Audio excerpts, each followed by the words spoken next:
Yes, thank you, Nairobians. Napoleni sana for whatever has been happening in regards to the flooding which has been ongoing in the county and in the region. I, as an elected representative in Nairobi, am very surprised, but also saddened by whatever is happening to you all, because I can not imagine whatever you people are going through. I've seen destructions in the city. I've seen, destroyed road infrastructure.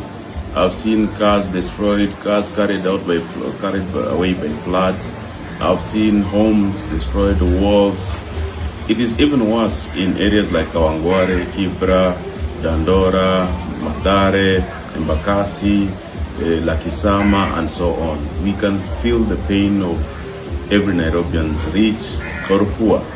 It is not your mistake to be rich. It is not also your mistake to be poor. It is the mistake of the leadership to ensure that we have some good way of existing in a society where the rich can enjoy their wealth, but also realize that we have the poor amongst us. What we are seeing in Nairobi today is not a result of what Professor Nyikal has been saying, that Nairobi is built on a swamp. So we should relax and resign to our fate and say that we are built on a swamp. There is nothing we can do. Dubai is reclaiming its oceans. It's reclaiming the rough seas. Copenhagen, Denmark, developed a flood resilience program after the cloudburst, after the flooding of 2011. Kigali, Rwanda, reclaimed wetlands and dams and so on. Tokyo is below the sea level. It's experiencing some of the worst kind of rains with typhoons every year. We have seen the same situation in Singapore, where we are trying to emulate the city. We are trying to country, which we are trying to emulate. They have developed a flood or stormwater management program called the ABC, Active, Beautiful and Clean program, where every plant structure is built around the resilience of storms and drainage and disaster preparedness.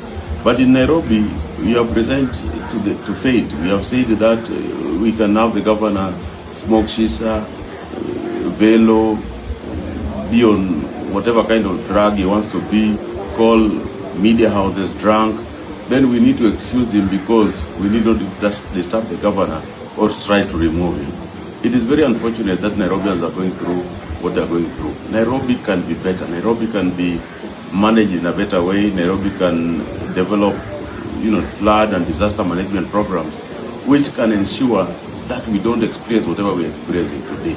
Every plant building, every road we are building today, we are putting silos. We are developing on top of structures. We are not thinking integrated development. We are not thinking of disaster preparedness. We are not thinking of stormwater management. We are not thinking of how we are going to manage our sewer or even water we drink.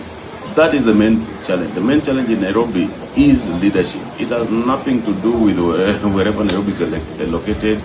Nairobi is on what? An interchange of wetlands, rivers, plains, and so on. But how do we resign to fate and say that wherever Nairobi was located was very unfortunate, and now we have to, live with the flooding and so on? We are building structures which are making it almost impossible for Nairobi to drain the water or even harvest the same water. How do you have a situation where Nairobi lacks enough drinking water, enough cooking water? But now the water, millions and millions of liters which have come from the clouds, cannot even be harvested because you have not developed a resilience program of ensuring that you can harvest the same water and reuse it. Other cities are using sewer water. They're recycling the same and bringing out the domestic taps. Why can't we use the same? We have decided to give out land which was meant for sewer and for stormwater drainage and harvesting in Ruai. We are giving it out to MCAs and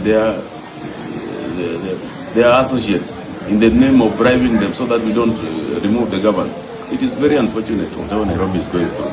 Nairobi needs a disaster preparedness. Nairobi needs a disaster management plan, not only for floods, but even things like accidents, because the city needs to be handling things like when you remove the wreckages, the police handle the criminal and the civil aspect, the traffic aspect of it, the law enforcement aspect of it. That the Nairobi Fire and Nairobi Disaster Authority, if we had one, would be ensuring that we clear wreckages, we clear accident scenes, we manage disaster, we have, preparedness in every ward, in every village, in the county, that we can manage disaster in a very effective way. A city needs to only have three characteristics. A city needs to be walkable, need to be sustainable, and need to be livable. Nairobi is now not working, Nairobi is not livable, Nairobi is not sustainable. Whatever we are doing today, we are destroying Nairobi. We are building beacon to beacon. The planning law is very clear. You need not to leave less than 1/3 of the built area of your property. You have 1/3 of your property, at least 1/3 of your property should be green. But now you're paving. Some of them are paving using tiles. It means that the water cannot seep through. What do you expect? Where do you expect the water to go to? We are building beacon to beacon. We are even building, some of them are now drilling water on top of footpaths, on the road, on the main road. The problem with Nairobi is leadership. We have a governor who has never been anything beyond a cyber cafe attendant. Nairobi governor who is incompetent, governor who is permanently drunk. You cannot manage Nairobi in this way. And every time you have a new governor, and the governor's first priority is that ameingia kwa ofisi, he has received enough bribes, now I want to be president. We need to have somebody who wants to be governor because he wants to change Nairobi, because he wants to make Nairobi work 100 years, 50 years, 100 years, 150 years, 200 years to come. Nairobi needs to have a clear plan on where it needs to be built, what needs to be built where, what needs to be located where, hospitals, schools. We need to project the population growth 50, 100 years from today. We cannot build Nairobi the way we are building. Every new estate in Nairobi is turning into a slum because we are building chaos on top of chaos. We are not ensuring that Nairobi works for the future and in a sustainable way. And if you have somebody who is supposed to be oversighting the governor, like the senator, also because he has been a business associate of the governor and now he has received enough bribes, now he wants to be president too. That is the challenge. The challenge in Nairobi is leadership. We need to work together. We need to unite. We need to find ways of working to ensure that Nairobi works in a more sustainable way. And you need to realize that the moment you bring chaos or you bring in a governor who does not understand anything they want to do in the city, then you are the biggest enemies of yourself. The political parties need not to turn the seat of the MCAs into a dumping ground of their regions. We need to find ways of looking for people who can change the city. We make laws. We build integrated transport management systems, security management systems. How does the road work in itself? How does the traffic lights work in a seamless way with the communication system of the police? How do we ensure that Nairobi enforcement teams can work in a modern city to complement the efforts of the police? We cannot live in a city which is degenerating, where every new estate turns into a slum. We cause chaos in Buruburu, we move to Rongai. Rongai turns into a slum. Kitengela turns into a slum. Syokimau turns into a slum. Every new estate in Nairobi is becoming a slum because we don't know about anything about maintenance and we don't know anything about enforcement. It is very unfortunate, but that is a big challenge in Nairobi. I wish that Nairobians would realize that you need to have a governor who understands Nairobi. If you don't have a governor who understands Nairobi, we are going to blame each other. We are going to blame everyone but ourselves. It is very unfortunate, and that is the challenge I have now. It's saddening.